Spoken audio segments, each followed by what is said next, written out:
Hello everyone, আসসালামু আলাইকুম। কেমন আছেন আপনারা সবাই? তো আমার হাতে যে টাকাগুলো দেখতে পাচ্ছেন, এইগুলো সবগুলা কিন্তু ইউটিউব থেকে তোলা টাকা। তো আমার প্রথম থেকেই নিয়ত ছিল যে আমার ইউটিউবের ফার্স্ট টাকাটা আমি গরিব মানুষদের জন্য একটু খাবারের আয়োজন করব। তো সেই বিষয় নিয়ে আজকের এই ভিডিওটা, আমি ইউটিউব থেকে কত টাকা তুলছি আর কিভাবে তুলছি আর কি আয়োজন করছি, তো সম্পূর্ণ ভিডিওটি দেখলে আপনারা বুঝতে পারবেন। রান্না করার জন্য যা যা লাগে তা কিছু আমরা এখন আনতে যাচ্ছি ডেকোরেশনের দোকানে। তো এখানে আমার কিছু বন্ধু বান্ধব আমি সাথে নিয়ে নিয়েছি, আর আমার বড় ভাই ছোট ভাই সবাই আমার সাথে আছে। তো দোকানে আসার পর যা যা আমাদের লাগে তা আমরা নিয়ে নিতেছি এখান থেকে। আর এই দোকান থেকে আমরা বড় বড় দুইটা ডেক, চুলা, চামচ, আমাদের যা যা প্রয়োজন ছিল তা আমরা নিয়ে নিতেছি। আর এই জায়গা থেকে সবকিছু নেওয়ার পর আমরা বাসার উদ্দেশ্যে রওনা দিয়েছি। আর বাসা থেকে দোকানটা যেহেতু বেশি দূরে না, তো আমরা অল্প সময়ের মধ্যেই বাসায় চলে আসলাম। আর বাসায় চলে আসার পর আমরা জানতে পারলাম মনের ভুলে আমরা যে চুলায় রান্না করবে সেই চুলাটাই আমরা রেখে চলে আসছি। আর এইদিকে আমাদের ঘরের মধ্যে আমার আম্মু, আন্টি, আমার বোন সবাই মিলে তারা মাংস কাটতেছে। আর তারা মাংস কাটতেছে কারণ আজকে আমরা বিরিয়ানি রান্না করব। আর এইদিকে আমার টিম মেম্বারও চলে আসছে আমার কাজে হেল্প করতে। আমি আমার একটা টিম মেম্বারকে নিয়ে কাজ শুরু করে দিলাম। তো বালুটা যেহেতু ভিজা, তার কারণে আমরা নিচে ইটা বিছাচ্ছি। তো দেখতে দেখতে আমাদের সম্পূর্ণ ইটা বিছানো কমপ্লিট। আর আমরা যে চুলাটা রেখে চলে আসছিলাম সেই চুলাটা আনা হয়েছে। আর এইদিকে রোদে কাজ করতে করতে আমার চেহারার অবস্থা বাইজে গেছে 12টা।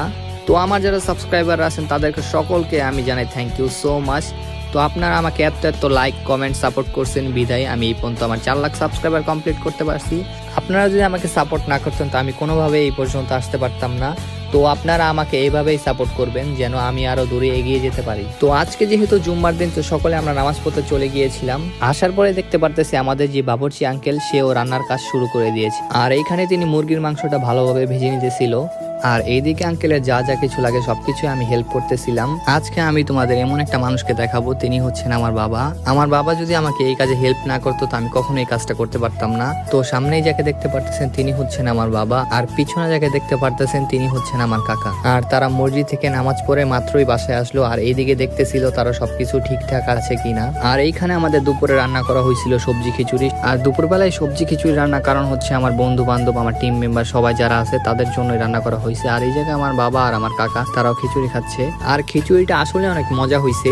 আর এইদিকে আমাদের বিরিয়ানির জন্য যে মাংসগুলা ভাজা হইতেছিল সেই মাংসগুলো পুরোপুরি ভাজা কমপ্লিট। আর এইদিকে ক্যামেরার মধ্যে আমি নিজেকে নিজে বারবার দেখতেছিলাম। এদিকে বাবুর্চি আঙ্কেলের যা যা লাগতেছে আমাকে বলতেছে, আমি সবকিছু তার সামনে এনে দিতেছিলাম। আর এইদিকে দুইটা পাত্রের মধ্যে চাউলগুলো সমান ভাগে ভাগ করা হইতেছে, কারণ দুইটা ডেকের মধ্যে রান্না করা হবে। আর এইখানে আমি কিছুক্ষণের জন্য হয়ে গেছিলাম বাবুর্চি। আর আমার বন্ধু বান্ধবরা আমার সাথে অনেক মজা নিতেছিল। দেখতে দেখতে বিরিয়ানিটা প্রায় অনেকটাই কমপ্লিট। আর এখানে বিরিয়ানি সম্পূর্ণ কমপ্লিট হতে হতে রাতের 8টা বেজে গিয়েছিল। আর এখানে আমি প্যাকেট করতেছি। আর এই খাবারগুলো হচ্ছে রাতে যে মানুষগুলো না খেয়ে ঘুমিয়ে যায় তাদের জন্য। তো আমার অনেকদিন আগে থেকে নিয়ত ছিল যে আমার ইউটিউব থেকে ফার্স্ট যেই পেমেন্টটা পাবো সেই পেমেন্টটা দিয়ে গরিব মানুষদের জন্য একটু খাবারের আয়োজন করব।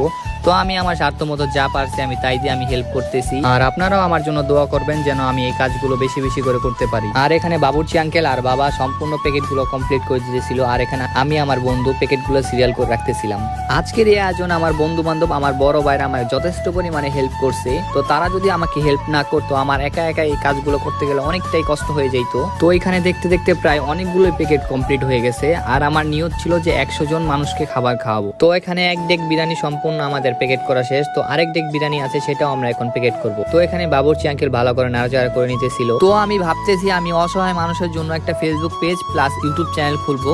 সেই ফেসবুক পেজ এবং ইউটিউব চ্যানেল থেকে যত টাকা আসবে সকল টাকায় আমি গরিবদেরকে হেল্প করব। আর আপনারা যদি আমাকে একটু উৎসাহ দেন, হ্যাঁ ভাইয়া আমরা আপনার পাশে আছি, তাহলেই সেই কাজটা করা সম্ভব। আর এইদিকে সম্পূর্ণ প্যাকেটগুলো কমপ্লিট করতে প্রায় আমাদের রাত 10টার মতো বেজে গিয়েছিল। আর এইদিকে আমার বাবা সম্পূর্ণ প্যাকেটগুলো পলির মধ্যে রাখার পরে দেখতেছিল সবকিছু ঠিকঠাক আছে কিনা। আর এই প্যাকেটগুলো নিয়ে আমরা এখন উত্তরা দিকে রওনা দিয়ে দিব, কারণ উত্তরা দিকে অনেক অসহায় মানুষ থাকে যারা না খেয়ে রাস্তায় ঘুমিয়ে পড়ে। তো আমাদের উত্তরায় যেতে যেতে রাত 11টার মতো বেজে গিয়েছিল। তো সেখানে গিয়ে আমরা অনেক মানুষকে পেয়েছি যারা রাস্তায় শুয়েছিল। আর এখানে আমি আর আমার টিম মেম্বার সবাই মিলে তাদেরকে খাবার দিতেছি।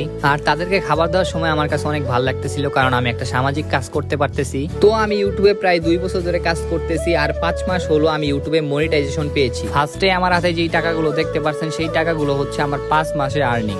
আর এখন আমরা বিএনএসসি দিকে যাচ্ছি, কারণ আমাদের চোখে যেসব অসহায় মানুষকে আমরা দেখেছি তাদের সবাইকে আমরা খাবার দিয়েছি। আর এইদিকে উত্তরা, বিএনএস, রাজলক্ষ্মী, জসিমউদ্দিন এবং এয়ারপোর্ট রেল স্টেশনে গিয়েও আমরা মানুষদের খাবার দিয়ে আসছি। তো আমি যখন ইউটিউবে ফার্স্ট টাইম ভিডিও বানাই তখন আমাকে নিয়ে অনেক মানুষ হাসাহাসি করছে আর অনেক কথা বলছে। তো আমি তাদের কথা কানে না নিয়ে আমি আমার মতো ভিডিও করে গেছি। তখন আমি যদি তাদের কথা কানে নিতাম হয়তো বা আমি এই পর্যন্ত আসতে পারতাম না, আমার 4 লাখ সাবস্ক্রাইবার কমপ্লিট হইতো না। আর এইদিকে আমরা রাজলক্ষ্মী থেকে জসিমউদ্দিনের দিকে যাচ্ছি, আর এখন দেখেন রাত কয়টা বাজে, 12টা 23। আর এই জায়গায় জসিমউদ্দিন ফ্লাইওভারের নিচে আমরা অনেক মানুষকে পেয়েছি। এখানে তাদেরকে খাবার দিয়ে আমরা এয়ারপোর্ট রেল স্টেশনের দিকে রওনা দিই। আর এয়ারপোর্ট রেল স্টেশনে যাওয়ার পর আমরা অনেক মানুষকেই পেয়েছি যারা রাস্তার পাশে শুয়েছিল। আর আমি এতক্ষণ যা যা বললাম যদি আমার কথায় কোনো ভুল হয়ে থাকে তাহলে নিজের ছোট ভাই হিসেবে আমাকে ক্ষমার চোখে দেখবেন। এইদিকে তাদের খাবার দিতে দিতে আমাদের বাসায় আসতে প্রায় রাতের 2টা বেজে গিয়েছিল। তো আমি আমার সামর্থ্য মতো যা পারছি আমি তাই দিয়ে হেল্প করছি। তো আপনারাও আপনাদের সামর্থ্য মতো যা যা পারবেন তাই দিয়ে হেল্প করবেন। আর আমি আবারও বলে নিতেছি যে আমার কথায় যদি কোনো ভুল হয়ে থাকে তাহলে অবশ্যই নিজের ছোট ভাই হিসেবে ক্ষমার চোখে দেখবেন। আর আজকের জন্য এইটুকুই, সবাই ভালো থাকবেন। আল্লাহ হাফেজ, টাটা, বাই বাই।